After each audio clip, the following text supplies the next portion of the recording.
თვითმმართველობის არჩევნებამდე 5 დღე რჩება. როგორია მოლოდინები და პოლიტიკური პარტიების გეგმები. ოპოზიციის ნაწილი კვლავ მშვიდობიან დამხობაზე საუბრობს. აქციის ერთ-ერთი ორგანიზატორი პაატა ბურჯულაძე აცხადებს, რომ 4 ოქტომბერს ოპოზიცია ხელისუფლებას გადაიბარებს, რის შემდეგაც ტექნიკური მთავრობა შეიქმნება. რაც შეეხება სხვა პარტიებს, კენჭისყრის დასრულების შემდეგ აქციაზე გასვლას არ გამორიცხავს ლელო. გახალია საქართველოსთვის კი რადიკალურ მოწოდებებს ემიჯნება. შეფასებები კეთდება მმართველ გუნდშიც, სადაც დარწმუნებულები არიან, რომ თვითმმართველობის არჩევნები ოპოზიციის დასასრული იქნება.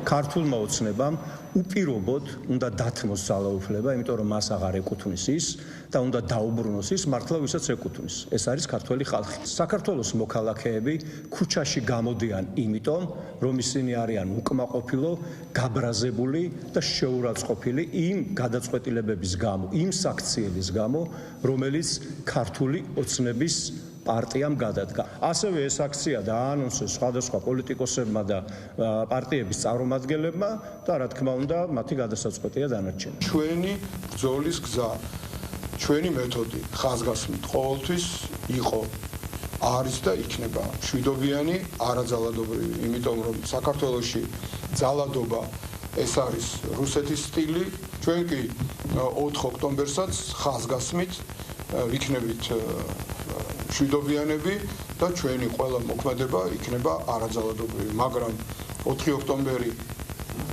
ნამდვილად შეიძლება იყოს და მჯერა იქნება ქართველი ხალხის გამარჯვება, თუ ყველანი ერთად მშვიდობიანად და არაძალადობრივად ვეტყვით წადის ამ მოღალატეთა და კრიმინალთა რუსულ ბანდას. ჩვენ 4 ოქტომბერს არ ვიქნებით წარმოდგენილი ამ აქციაზე.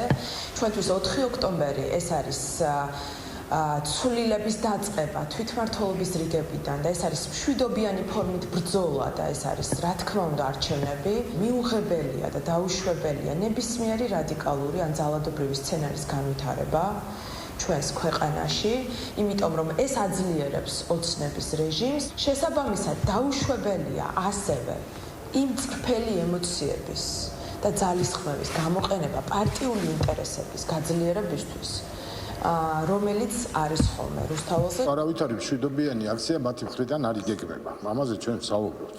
მათ ამის რესურსი არ აქვთ, ისინი ემზადებიან დესტაბილიზაციისათვის და ამას არც მალავენ.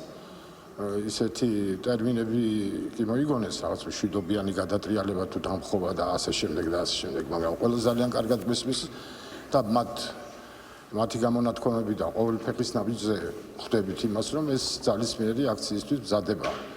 კიდევ ერთხელ ვიმეორებ, სახელმწიფო არავის არ ემუქრება.